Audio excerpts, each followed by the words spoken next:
What's up? We're live with Mack Landscaping and Lawn Care. Cornelius. Oh, I messed up. Cornell. I had a friend named Cornelius, and I keep saying it over and over and over, and you're like, my name is Cornell, man. That's the first thing I said in the live podcast. I did that last time too. Anyways, what a great way to get started. How are you, sir? I'm good, brother. How are you? Are you mad at me? Nah. I don't get mad. I'm too old. All these gray hairs. I'll have too many more gray hairs if I get mad at people. So, we were on the phone last night, and I actually called you up, and I Mm-hmm. was asking you for a bit of life advice. And so, managing your energy, running a business, taking care of a family, and knowing that you have to keep moving forward and win in life. I love what you're doing. I love your mission. You're doing meetups in your city. Hundreds of people are showing up. You're going to be doing a meetup at the Equip Expo. You're making a huge name for yourself, and you're serving a lot of people. And one thing I notice about you that I love the most is your patience. For the second anybody meets you in person, it took me a few years to be able to quantify it, and I figured out last night. You have a sense of patience about you, and so it's amazing because now with this audience you're building isn't like a great word. It's like you're just serving people, right? And you're letting people into your life and into your business, and you're motivating a lot of people. How are you doing all this, man? How are you doing all this at once? And what are your plans for 2025? I honestly I don't know how I'll do it all at once. It becomes a little overwhelming at times, but it's I always say it's not about me. It's about the people. So like because people watch, because people comment, because people DM or whatever the case may be, it makes it easier because I know people are looking for it. If that makes sense. So though it can be overwhelming, I know that some people like are looking for it. You know what I mean? Just like I was looking for it 9 years ago. So um, that makes it easier to do. It makes it worth it. Like my wife is on board now because she's seen the impact that some of the stuff that we do has on people. So again, we're here to be of service to people. That's what God put us here for. To change it one person's life at a time. It doesn't have to be hundreds of people. It could just be that one person. But my plans for 2025 is to be more consistent with it, not just on, um, in my business, but also on social media. Because the business part, that's easy. Getting up in the morning to go cut grass or lay down yards of mulch or whatever, that's the easy part. It is a little more difficult when it comes to doing all of the things that I do. When it comes to throwing the meetups or going live every Monday and Wednesday night, doing YouTube videos, create Instagram and TikTok content, that type of stuff, becomes a little overwhelming. But at the end of the day, that's what we're here for, and it's been fun and it's been a cool journey. So 2025 is just be more consistent and get more stuff out there. I love it. One great thing about being consistent is you have all these opportunity overwhelm, and you have to start choosing, hey, some of the things that I used to say yes to or I would jump at, now I have to say no to these things. Can you talk about that? Yeah. At the end of the day, when it comes to doing things like whatever the case may, whatever it is, I have to have a passion for it. Otherwise, I can't talk about it the way that I need to. The things that makes it easy for me to talk are the things that I actually truly care about. And so for me, it's easier to say no to things because I know like maybe I don't use that thing or, talk to that person or I don't believe in it. So if I don't believe in it, it makes saying no easy because if I don't believe in it, the people will be able to see, you know, if that makes sense to you. So I have to truly believe in whatever it is. Maybe a brand reaches out or someone asks me to do something. And if I don't believe in it, then I can't talk about it. If I can't talk about it, then what's the point? Mhm. So I try What to only about do things that I'm passionate about. specific like landscaping jobs, like in pricing stuff that you would have said yes to before? Now you're saying no, and you're like, the price has to be this percentage or this much more. Where in the past, in our businesses, I remember in the beginning of my business, I was running around like a chicken with my head cut off, saying yes to everything. I was terrified to say no.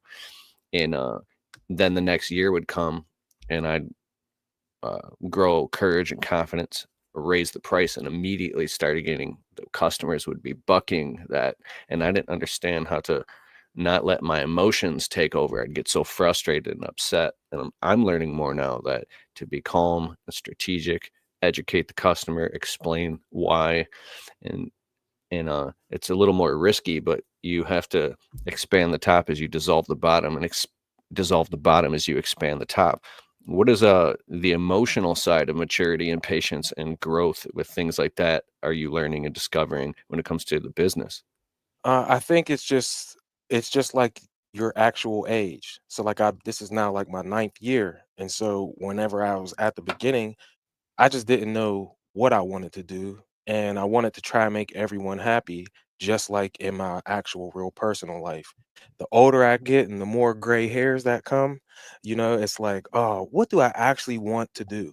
And if again, like I said with the other stuff, if I don't find passion in it, then I don't want to do it, then I can't do it. And so I discovered that like it's not about what other people think. It's about what makes me happy and what do I feel comfortable with. Because if I feel comfortable with it, then I'm going to be happy while I'm doing it. And if I'm happy while I'm doing it, it's going to show like in terms of the product that we give. If I'm unhappy doing it or I'm pissed off about getting a price that was too low or something like that, then I can't do it. And I just discovered that like why am I doing this? It can't just be about the money. Money's great, but it can't only be about that. Otherwise, you'll compromise your own self and your own integrity to do things that maybe you didn't want to do.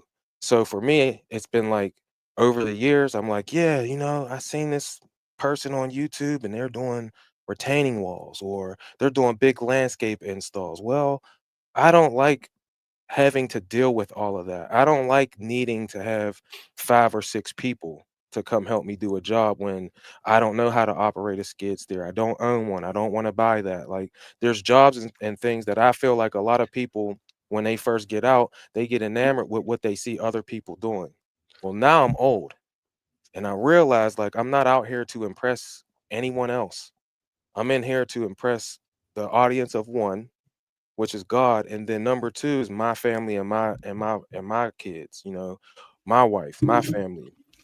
And so it becomes easier to say no to things because I know I don't want to do it. And I'm not out here, like I said, to impress other people. So I think the longer that you do this type of stuff, you start to find out what is your niche.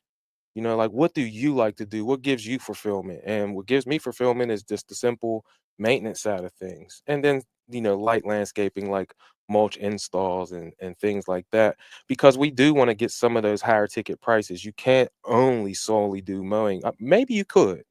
I don't know. But for me personally, it's like I can do some extra stuff. I like to trim shrubs. I like to, put mulch in. I like to do those type of things. But if you ask me, hey, can you do a retaining wall or can you put in a paver patio or a pond? No, I can't. And I'm fine with saying that. It does not Ah, bother me. You know what I mean? dude, there's some stories popping up in my head right now. Uh, I could tell a really quick, short one. We're doing this job, so we do primarily maintenance, ornamental tree trimming, shaping, thinning, pruning, sculpting, elevating, trimming shrubs, pulling weeds, edging out garden beds, doing decorative stone, landscape makeovers. We don't do construction or retaining walls, but we were doing a job for this client. I don't know if it was like 10 grand or something. In their backyard off their patio cascaded down probably a good 4 feet, and they had all this slate stone and rocks, and it was like a old like a water feature, and everything was dilapidated and falling apart, and they wanted us to fix it as part of the job and install shrubs. I can't explain a picture verbally, but basically every rose has its thorn when you take on a big job. There's something that you've never done. And so I mean, I had watched videos on like ponds and landscape installation. We've done a couple walkways. We did a retaining wall. I think we did 2 of them. They turned out great. I'm not expert at it. And then So when it came time to do this, there was all this like slate and a water feature and like shrubs. It was a whole like artistic outdoor luxury living space type of a water feature. And I was like, we have to figure this out right now. We're at this part of the job and we have to reconstruct this whole thing. And um, everything was just physically stacked. And so what I did, I got incredibly focused with an intense amount, and I learned a valuable lesson that day. It was a beautiful day, and there was like 5 of us working. I got intensely focused and present, with a very high raised necessity and urgency, and I used my consciousness to look at the matter at hand, even though I had never done it, and I was like, I got it. So I took my guys that were the most detail oriented and the other guys that could just move stuff. And I stood back. I said, guys, just do exactly what I say. They're like, all right, bet. So I said, all right, move all this stuff out of the way. Take those big pieces, go like this. And I kept, now take these smaller pieces. And I kept having them stack it and build it in front of me while I was directing them. And it took about 25 minutes. And they built this whole thing up around this water feature. They planted the shrubs in. And by the time it was done, it was magnificent. And I was like, well, I can't take the credit because they did the work, but I was like, did I really just do that? I was like, whoa, it's amazing what you can accomplish when you have to, and you're very like you're conscious and you're present and you raise the necessity. Um, and then the next thing is the ability to say no, because the big jobs that I've done, from anywhere from 10, 15, 20K, that's big to me. Bigger jobs are 15K and above. um, I don't even want those jobs anymore because they're a pain in the ass, because there's so many different little jobs. And by the time you're done with this job, I don't want to cuss. You're so emotionally frustrated that you're like, I could have just done 5 smaller jobs and made more money and just had a cookie cutter process. Yes, I was looking at these guys on YouTube doing these big jobs, and I thought, and it's like you feel like you have to say yes, and if you say yes, oh, you better deliver on everything precisely. So, anyways, and if that's your forte, you like the big jobs, then that's great. But it's not all it's cracked up to be, and unless you are really crushing it and you have a refined process and you got the right equipment. But yeah. Yeah, so I can tell you the job that made me like, all right, I ain't doing that ever again. And it was for it was my third year, and I was still like struggling. I was only push mowing with a 21-inch push mower, doing these things. But this opportunity came, and I kept seeing on YouTube, because I was at the beginning, I was big into lawn care YouTube. Like I was watching you, Spencer, Brian, Johnny, Blades of Grass, all these different people. And a lot of people were pushing, uh, do bigger ticket jobs, do bigger ticket jobs. And I was just like, all right, that's what I have to do. And then I got an opportunity. It was my cousin's aunt, so his mom's sister.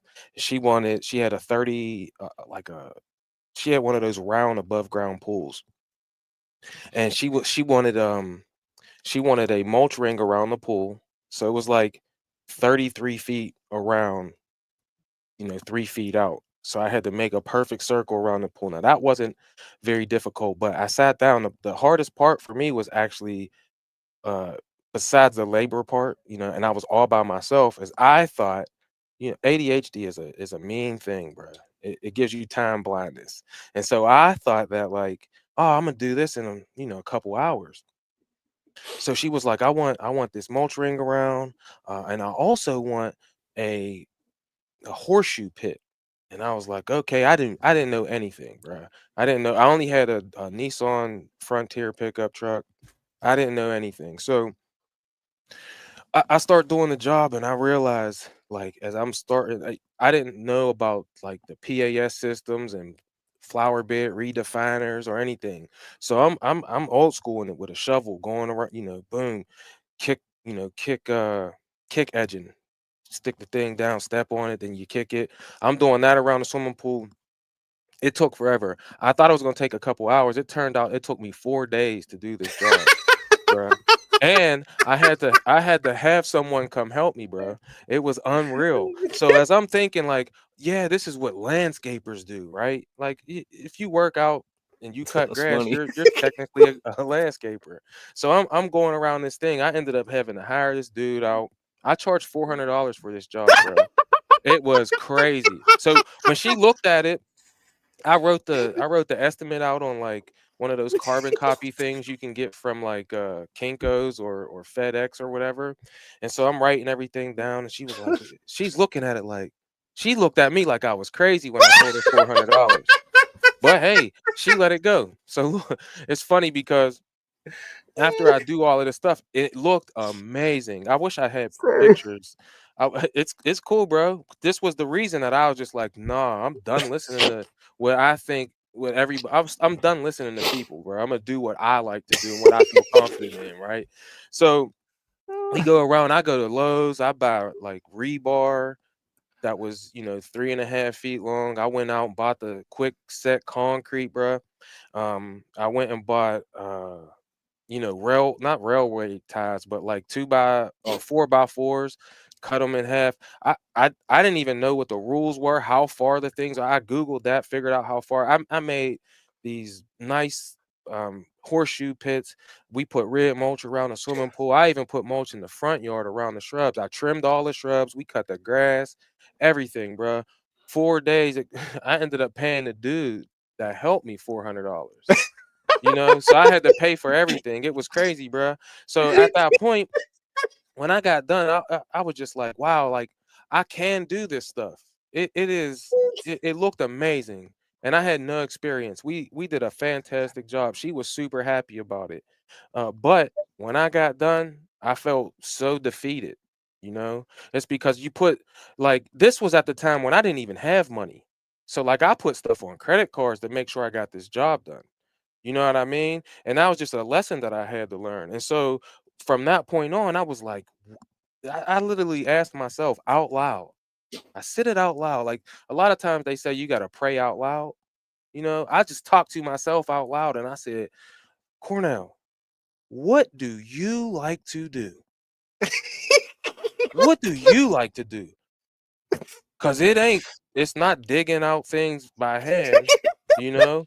It's not figuring out how to build a horseshoe pit. It's not figuring out like how much am I supposed to charge as an upcharge on these materials that I just bought. None of that. I didn't like any of that, bruh. Swear. So at that point, I was just like, yeah, I like cutting grass. I like trimming shrubs. These are things that were easy. And that's when, the whole I say all the time, like I do stress-free lawn care, you know, and that's when that was born. It was like I'm not about to stress myself out trying to figure all of this stuff out when, the cutting grass, the cutting grass. I'm happy this is amusing to you. And I hope this is let this be a lesson to you watching or you listening on the podcast later. It's like you don't have to impress other people when you're like shooting yourself in the foot. You know what I mean? And I realized like I wasn't just shooting myself in the foot, bruh. I was cutting my feet off at the knees. You know what I mean? This is nuts to me. And so I transitioned from like, all right, if someone asks me to do something and I don't already know how to do it, bruh, it's over. I'm just gonna say no. You know what I mean? So now I just say no to things, and that was a lesson that I had to learn. So if you're new, I know your thing is I'm sorry. the employee trap. It's cool. It's funny to me too, but I got to talk right now. You know what I'm saying? But at the end of the day, it taught me a real big lesson. It taught me a very big lesson that like All right. you got to do the thing Sorry.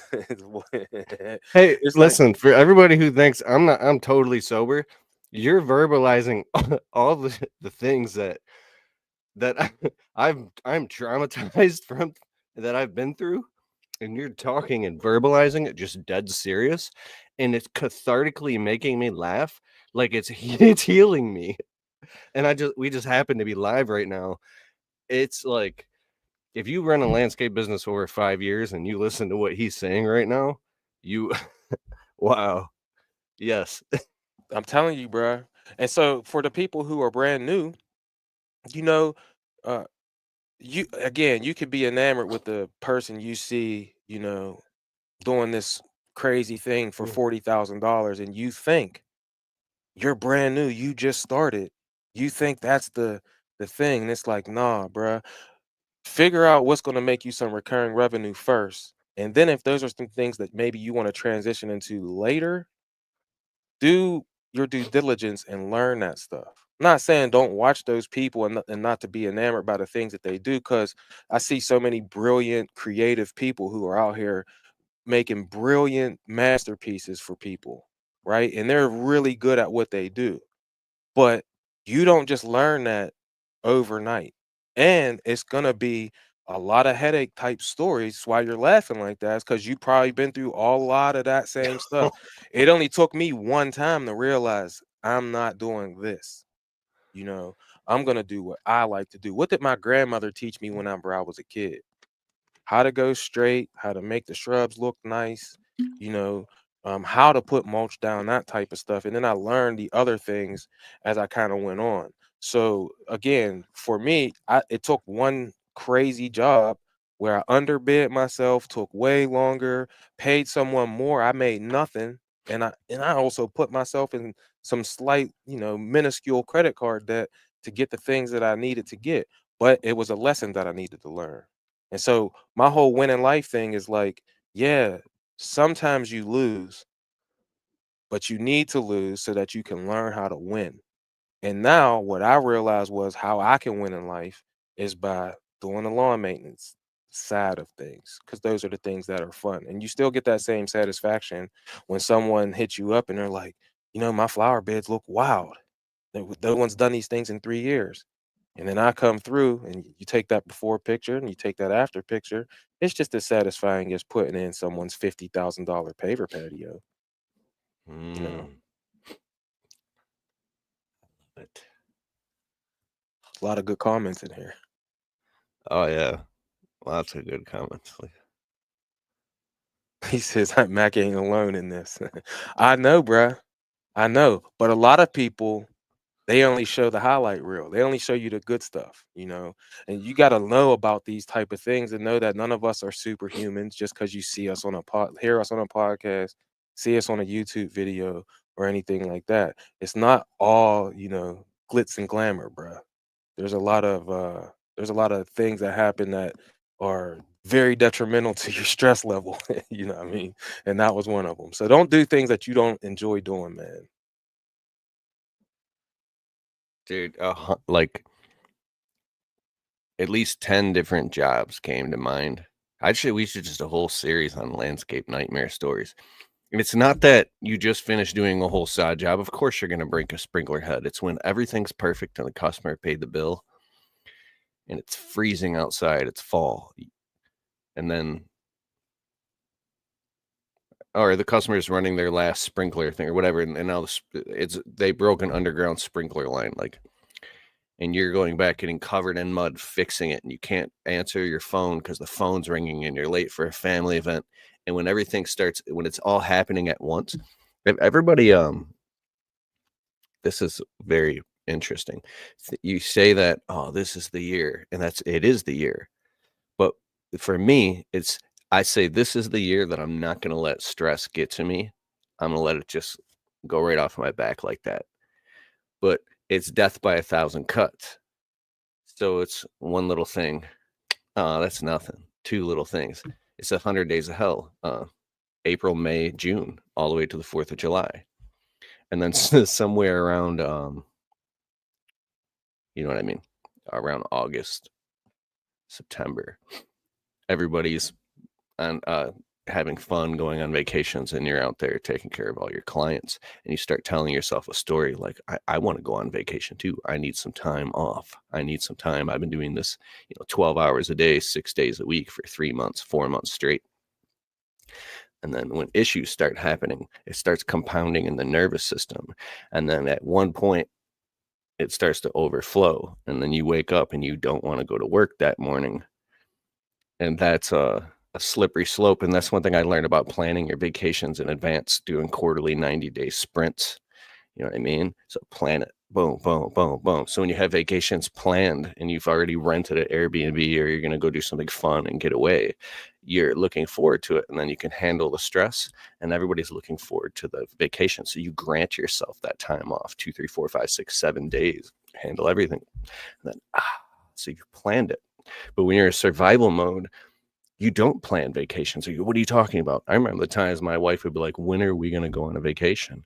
And I would become an asshole and be like, what do you mean? We have to, blah, blah, blah. I would go into this reactive victim state of this old Keith.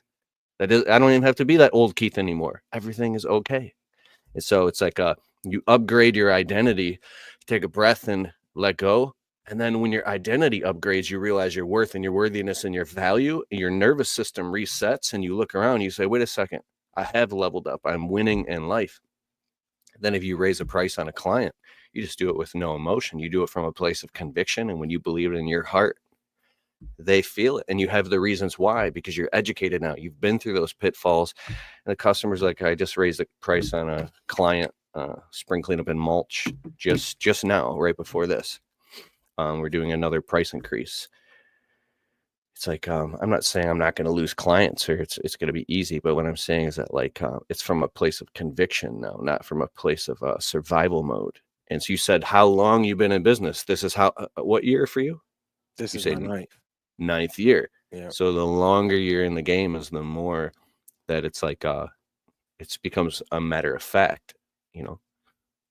Yeah. So another thing that helped me was like when I heard that the rich and the wealthy people they go on a vacation every quarter. So every 3 months they go on a vacation. It's like a decompression type thing. And I thought to myself, well, maybe I can't do that now. But when you start to emulate success until it becomes success for you, so like I still don't go on a vacation every quarter, but we do make time. So like I hear a lot of times people say things like I can't go to Equip Expo, it's in the middle of leaf season, and I'm like, yeah, it's in the middle of leaf season for all of us, but I make it a priority because it's a reward for all of the things that we do all throughout the year. And that is a thing that I learned from watching rich people.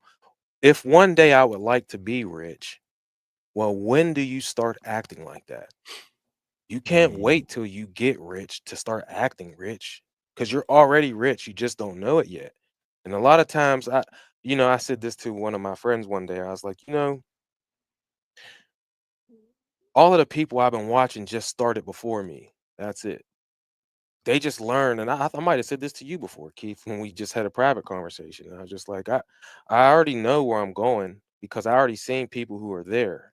And the only difference between them and me is they found out the information before I did. And one day I'm gonna figure it out. And when I do, everyone's gonna know.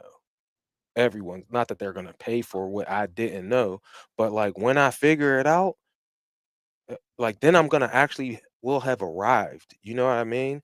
But until then, I'm just gonna not fake it till I make it, but I'm gonna emulate until I can actually create, if that makes sense.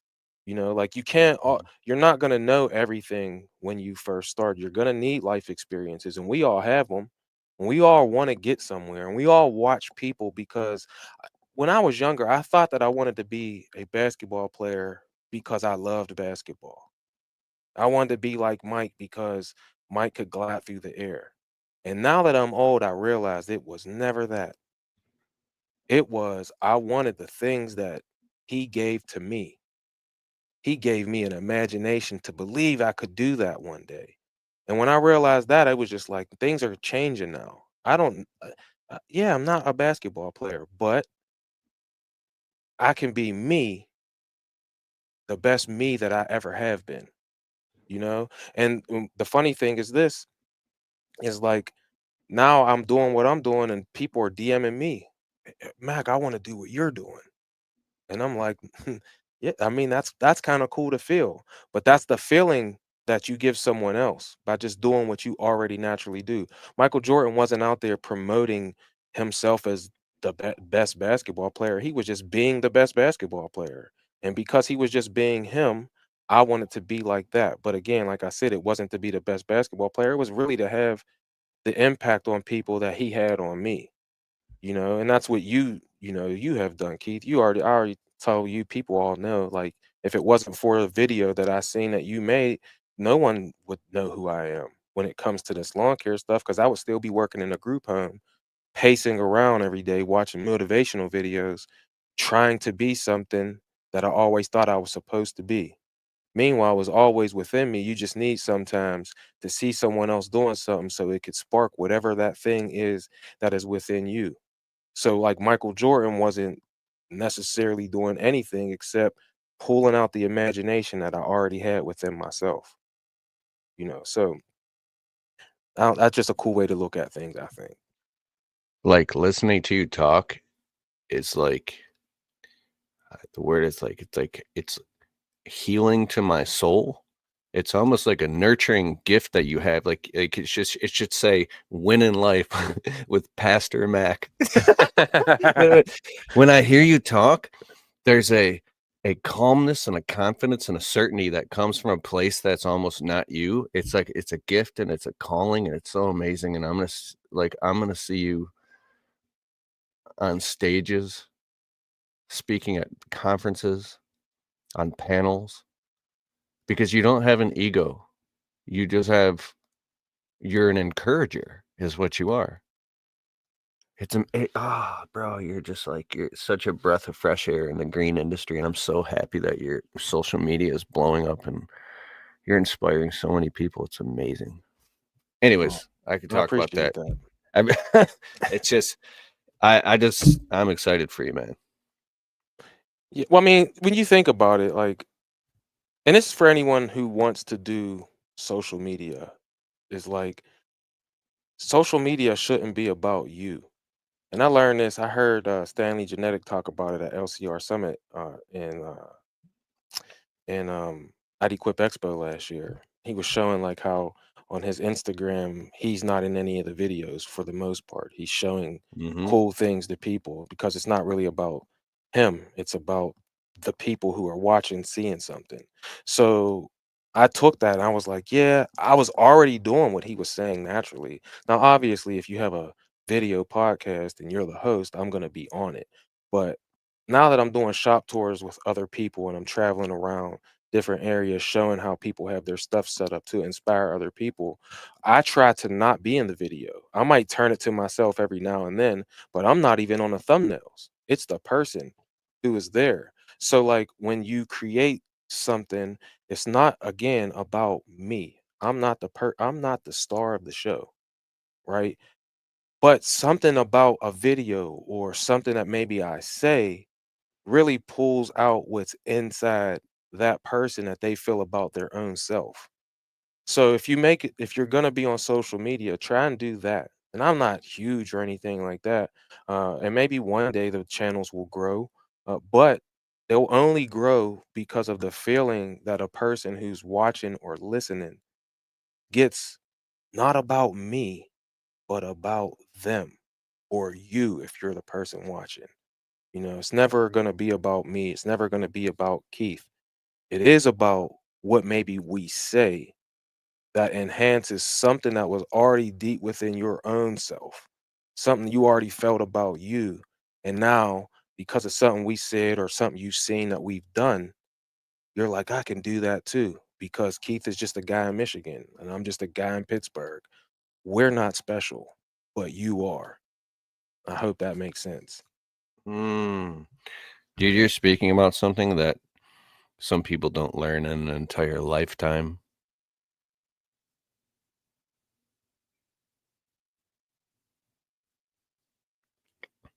A few Yeah. years ago, I was at the Equip Expo, and we were getting like millions of views a month, and I've been doing videos for so long. It's 30,000 landscapers in one city. There are people coming up to me like almost nonstop, wanting to shake my hand or take a picture, be like, "Oh, what up, Kelfis?" Like we were walking down the street with my wife and dogs, and I had my video guy with me. He was taking videos, and like a few different people stopped their cars and jumped out of their car to say what's up and take a picture with me. And then I was like, that was crazy. I turned around, there's another person. And we walked in, there was like the concert at 4th Street Live, and there were all these people. And like, there was people in the audience at a concert that were uh, watching this concert happen. And all I heard was Calphus, Calphus, Calphus. And I was like, I was so, um, I had never experienced anything of that in my life. And um, it was so exciting to me to finally get a little bit of validation from this kid who was ignored growing up, you know? Mm, I was the kid in class, always blinking and shit. And,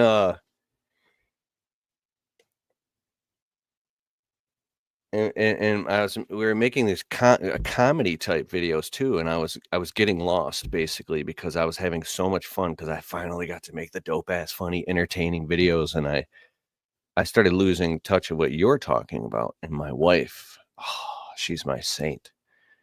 She said, I watched a couple of your videos and you're starting to get like you're making it all about you, you know? And dude, I've cried over videos, man. I've bawled my eyes out for editing videos. I've dropped on my face and prayed because I knew I've been up at 3, 4 in the morning outside making videos because I felt the Holy Spirit pulling me to go make a video. And I've gotten emails saying that, dude, somebody was gonna end themselves, you know, do themselves in, and they watch my video, or I helped them start a business. So it's like it's really the real deal for real. But my wife looked at me. She's like, "You need to be in fucking redemption mode." mm, I was like, "Oh," she's the closest person to me, right? And so what it was this guy, me, who wanted success so fucking bad for so long, and I didn't see any of it, and I was so frustrated for so many years.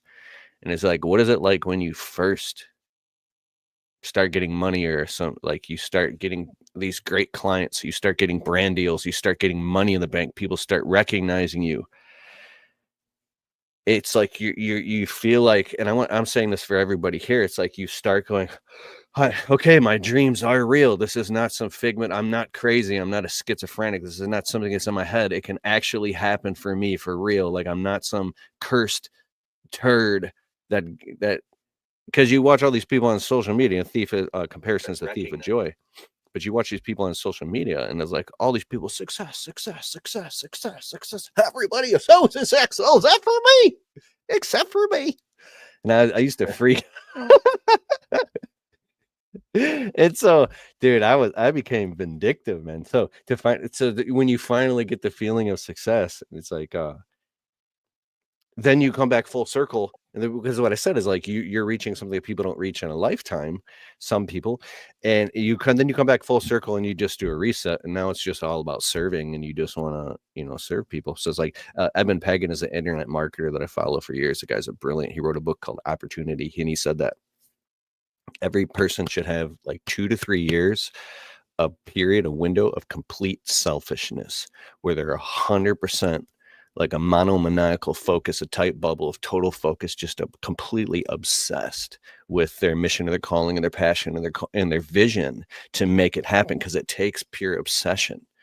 And like, bro, I was up till 4 o'clock in the morning. I've uploaded 25 videos in the past 24 hours. I mean, I'm on fire right now, bro. I'm like, I'm in the batting cage and all 6 of them are on, and I'm just hitting them out of the park. Pow, pow, pow, pow, pow, pow, pow, pow. That's how much ambition I have, and I have so much ambition it causes me suffering, bro. You should just start talking. I'm talking way too much, man. well, no, bro. At the end of the day, it's like I think that you should be, right? Well, like when you're in your landscaping business, you should be selfish. You should want to get top dollar. You should want to do all of these things for yourself and for your family. But on social media, it can't just be about you. No one cares. Like pretty people there's some people that they just love what maybe you do or what other people do, so much that they are actually happy if you got a new truck or if you got a new lawnmower. But if that's the only thing you're showing, no one actually cares because they might not have those things, you know? And sometimes, especially at the beginning, if you came from having a job or you have been poor, like I've been poor my entire life, at the beginning, you're still living in that mindset where it's like that person has something and I don't. And it just highlights, it's like, I have a hard time talking to a lot of people now, not because they're not important people, but because their mindset hasn't changed yet. And they're still living in the old mindset of the mindset that I used to have, which is like not enough type stuff, right? But then once you start to get a little bit of winning under your belt, you realize that like the people who are actually winning, they don't even care. Like you could hate on them all you want, they do not care. A lot of people don't even read the comments. I don't get very much, and I think I've been blessed when it comes to that. I don't get very many hater type comments. But when they do come through, I'm like, thanks, man. I hope you have a wonderful day. It don't bother me at all. You can say whatever you want, right? Because at the end of the day, I know why I'm doing what I'm doing, and it's not for me. It's all having people DM and say, "Mac, you've done this for me," or "You inspired me to do this," or having people come up at Equip Expo still blows my mind. Or I just had a meetup that had 116 people at it from 7 different states. Right now, they came because they seen videos and I talked about it on there and all of that. But they came because of something that maybe I made them feel, and then it's also to get around the other people. Whenever I go to live events, it's not necessarily for the person who created the event. It's for the talking to the other people that are in the room.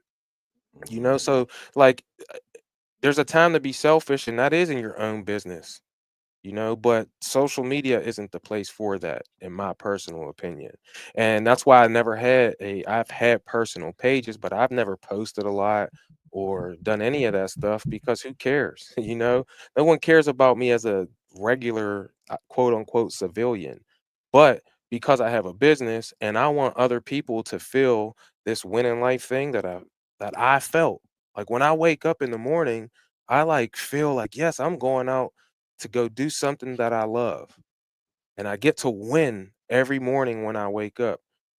And there's too many people who are out here feeling like losers because they haven't figured out how to win yet. I heard Les Brown say that before. There's a couple different types of people. There's losers, there's winners, and there's people who haven't figured out how to win yet. Some people Mm. just are, and unfortunately, they're just they're gonna be losers. And it's not sometimes it ain't even their fault. It's really a mentality. Then there's other people who are out here winning, but at one point or another, they were someone who didn't know how to win yet. So I feel like my mission is to help people, I would say, get in the game, because you get in the game, that doesn't necessarily mean you're always going to win. Whenever I did that job I talked about earlier, that was like losing by 40. You know what I mean? But I got in the game and I wasn't afraid to take the shot. And so, like, I want to help people get in the game so that Mm. when someone does pass them the ball, they can shoot it. And maybe, just maybe, like we talked about last night, that's your opportunity to hit the game winner and feel what that feels like. Because when I wake up in the morning, it's like I'm going out here to hit game winner after game winner after game winner now. There is no more losing. I don't even if I do lose, I don't see it as a loss. I just watch the game film to learn what did I do in that last game so that next game I don't make that same mistake and now I can win again. So again, social media is not the place to be selfish. Social media is the place to build a community of other people who want to win like you. And everyone ain't gonna watch because they want to see you win. Some of them are gonna watch because they want to see you and the other people who are around you lose. And that's okay. Let them feel how they want to feel. Mm. Man, yeah, I'm thinking right now, there's a guy right now, he's not making the money that he knows in his heart and his soul that he's worth, and he's so frustrated, and he's so ambitious, and he's so intelligent, and he knows he's worth more. And discouragement can set in, and the opposite of discourage is courage. And the definition of courage is your belief in your own ability to figure things out, which means that you have to take a leap of faith, and faith is action. So when you've done all the research, it's like, I'm afraid to take action, so let me learn more about it. There comes a point where that cup is full, and now the only thing left to do is to take action. And sometimes taking action can be sitting down very carefully, just brewing a pot of coffee or getting water and just isolating yourself for 3 hours and studying and revising how contracts work and how negotiating and general provisions and understanding payment agreements and the terminology of the legalese of how to actually structure a deal. Because you might be great at doing the work part.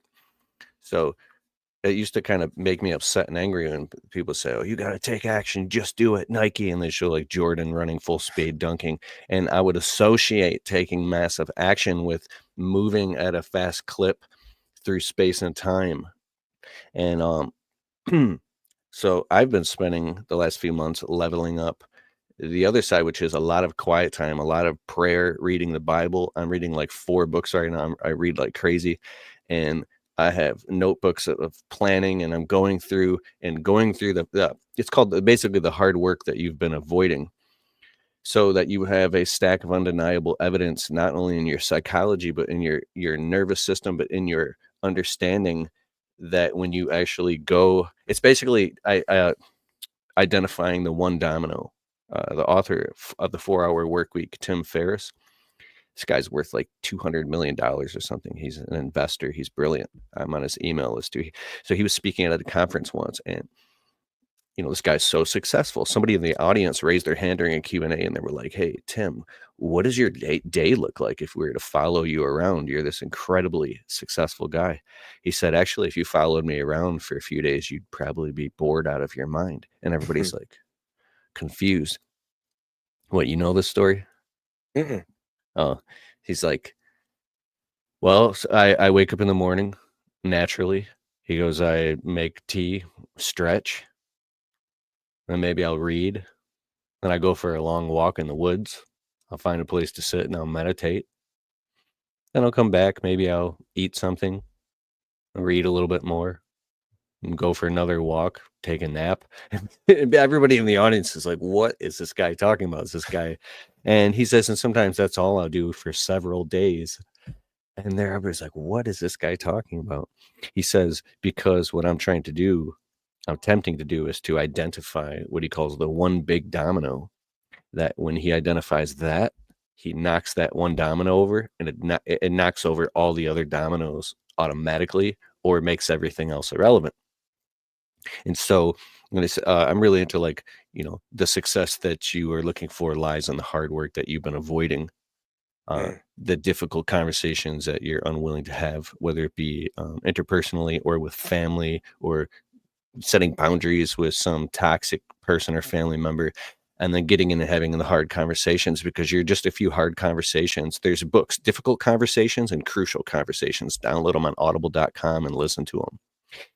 And then that with just those 2 books alone. And then there's another book called Boundaries. The cover of it has like a pencil drawing like a line, like a boundary, and it goes through role playing of all these conversations. And yeah, so those type of conversations, you can raise prices, because he just left in the comments here. It is Willie's Lawn Care Services. If you want to win, you have to charge and not work for cheap peanuts. Well, the lowball trap is where you unconsciously somehow keep charging lower prices, and you can't help it, and you're stuck in this like cycle. So math is the path, and can get you. It's not a guaranteed thing, but it's like, so we just finished season 1 of our Entrepreneur Shop Tour series, where we traveled around the country and interviewed pretty much some of the biggest service industry owners in the service industry game, like Tommy Mello and Kurt Kempton and Brian Johnson and Troy Clogg and DJ Carroll, and we're going to launch season 2 now and travel in between the landscape season right now is happening. We're lining this up. It's going to be great. But so it was in Phoenix, Arizona a few months ago, and I'm driving with Kurt Kempton. We're going back to the airport after we just interviewed him, and Joshua Latimer's name always comes up. He said something profound to me, bro. Joshua Latimer's coached like a couple thousand business owners. The guy's a genius, right? He said Josh has this amazing gift in his ability to help people see the difference between what's reality and what's an illusion in their mind. Like the way Kurt said it, I was like, whoa. So you have these self-limiting beliefs and these illusions in your mind that make you feel like it's a boundary you can't cross through. Whether it could be like your business or pricing or difficult conversations.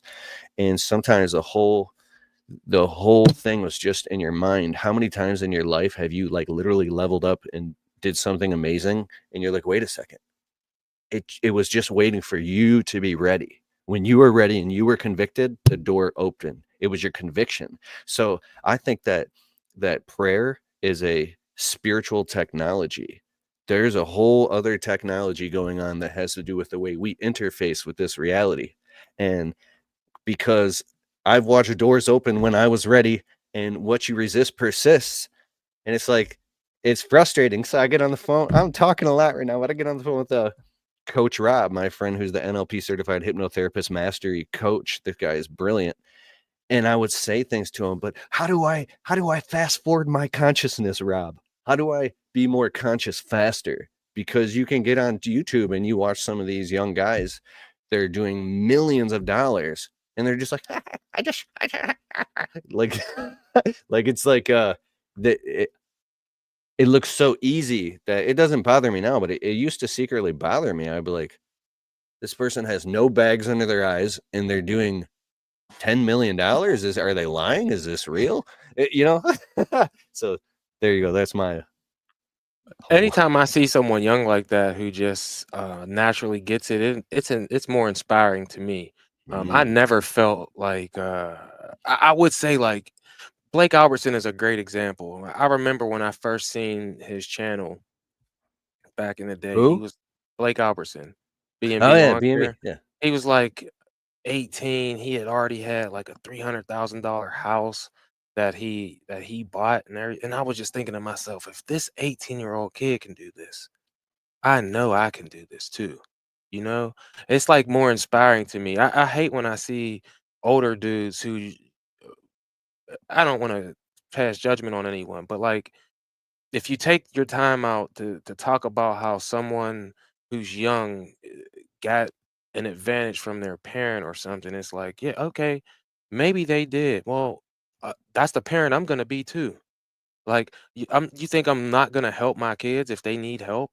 If they want to start something new, I'm gonna be there, and they will get to stand on my shoulders. And because I didn't have that, it makes me like happy for that person that they did have that, not angry that I didn't have it and they do have it, and somehow, uh, they're undeserving because they had two parents and I didn't. Like, nah, bruh. Like, I want to see everyone win. And the cool thing is, like, if you didn't have that, it makes your story even better. I seen a guy one day, he says you can make $1 million off telling your story because it makes you more relatable. There's a lot of people who don't have things. And instead of being a hater, I say be a congratulator. Be happy for that person, man. Like it because happiness and being excited for other people who are winning eventually will come back to you because it's like the red car theory. If you want a red car, you see nothing but red cars. I wanted a red Dodge Ram for a minute, bro, and I was driving around. Now I'm seeing them everywhere, right? So I just decided, oh, I want to win too. And instead of being pissed off at this person who maybe had some help for whatever reason, maybe their parent knew someone in the military and they get military contracts where I'm gonna be mad about that. No, it don't affect me in the slightest that they got that. It does show me though that there's those type of things out there. I didn't even know about military contracts. And I'm just using that as an example, But I was like, all right, cool. If this person can do that, I can do it too. I'm gonna start looking for the wins. rather than being so worried about what I didn't have and why I didn't have it. Who gives a damn? Nobody. No, and when you talk about that stuff so much, misery loves company. That's the people that you're gonna attract. And I ain't around too many negative people anymore, bro, because I'm so When is happy. your book coming out, man? And my wife keeps saying you need to write a book. I'm like, "Yeah, I don't know what even to write it about." It's funny. A lot of times this stuff just it, it might be something that was just all the way back in the mental Rolodex, and I forgot it was there. And then we start talking about something, and it brings that back out. I can't just sit there and just think of, I say there's this rapper, his name is Harry Mack. And he got the same last name as me. He is unreal. So what he does is he asks people there's I guess a website called Omegle or something where you can just click and pass people on, and but you talk to people live like we're doing right now. So he'll say, Keith, give me three, you know, difficult words or something, and you might say, win in life, lawn care, and landscaping. And then he'll start a freestyle and literally from the top of the dome just can make a brand new song that he's never said before anything, and it's all new. And look him up, man. He's unbelievable. He has millions of followers on all of the different platforms. But he's been practicing rapping for over 20 years. So he has all these different ways to do things. And it's the same thing that I do now. It's like I got all these stories for the 41 years that I've been on this earth. And sometimes it just takes someone saying a comment or saying a phrase, or they tell a story, and then it brings me to like, oh, it's why you were laughing so much, because what I was saying earlier was like, oh, I got a story for that, I got a story for this, this happened to me, that happened to me, so it's the same thing when it comes to these type of things. And then the more that you can figure out a way to articulate yourself well enough so that people can actually understand the words you're saying. You can put it in a chronological order, maybe, so that people can understand. And then that brings something into them, you know what I mean? And then now they can do whatever they need to do with whatever it is that they resonated from the thing that you said. But again, it doesn't happen without us having these type of conversations. You know what I'm saying? So Yes. it's a cool thing. Let me step out real quick. Take over, Keith. Answer a question or two. I gotta use the restroom real quick, bro. I'm sorry. I drank like 5 cups of coffee before we got on here. ADHD just is what it is. I'll be right back in 2 seconds. Cool. Yeah, yeah. What's up, everybody? So, TK Kirkland. Yeah, Cornell. Ray's Lawn and Landscape. What's up? I'm glad you're on here. Life is a daily grind. If you ain't learning, then spending. One or the other must take place to grow. Ghosty Ghost. What's up? Ray's. We got Raymond Hernandez, Willie's Lawn Care Services, Bubba K Official. Go back to the top. Erica Crouppen, Bill Hall, Volkswagen Planet, Somerville Landscaping, Hendricks Mowing LLC, Dennis Fournier,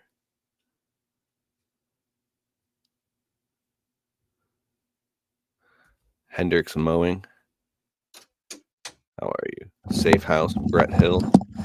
My Hey, we're bad, coming bro. up on an hour anyway, so where can everybody find you? To just rapid fire where everybody can find you about the meetup, any way, everything. Yeah, so the easiest way if you want to talk is Instagram, and my Instagram tag is Mac underscore landscaping 412. YouTube is Mac Landscaping and Lawn Care. Facebook is the same. Everything is Mac Landscaping and Lawn Care for the most part. If you put that in Google, you'll be able to find me somewhere. And I also do live show every Monday night, 9 p.m. Eastern. So tonight's Monday, and we're live. So in about 3 hours, we'll be back on here live talking to a lady from, I don't even know where she's from, but I have guests on there. We do a motivational minute, a winner of the week, and a word of the week every single Monday to get your Monday. Well, it's at the end of the night. So I guess to get your Tuesday started right. But that's on the Attack with Mac live every Monday night, 9 p.m. Eastern, and then we do Lawn Care Power Moves on Wednesday nights at 9 p.m. Eastern as well. That is only on Instagram. The On the Attack with Mac is co-streamed on Instagram and YouTube. If you want to join the show, watch it on YouTube. It's a better experience, I'd say. But that's how you find me. I love it. And then that's perfect. Check him out. He'll be live this evening. If you're not already, hop on over and follow him and check out his stuff. And I have a ton of respect for you. And thank you so much for being on the Untrapped podcast. And I will see you soon in person. And we're going to do some type of shop tour or something, or some type of meetup. I got to get you on the YouTube videos, man. And I want more people to hear your story and your message, just like today. So thank you so very much. And let's crush it. Yeah, bruh, I appreciate it. If you're watching this and you're listening, all you gotta do, just believe in yourself. Me and Keith, we ain't special, but we're here to help you to be your best self. So get out there and, like this banner behind you said, man, go out there, kick ass, and win in life because you only got one of them. Love it. Thank you, everybody, for joining us. And we respect your time. And later.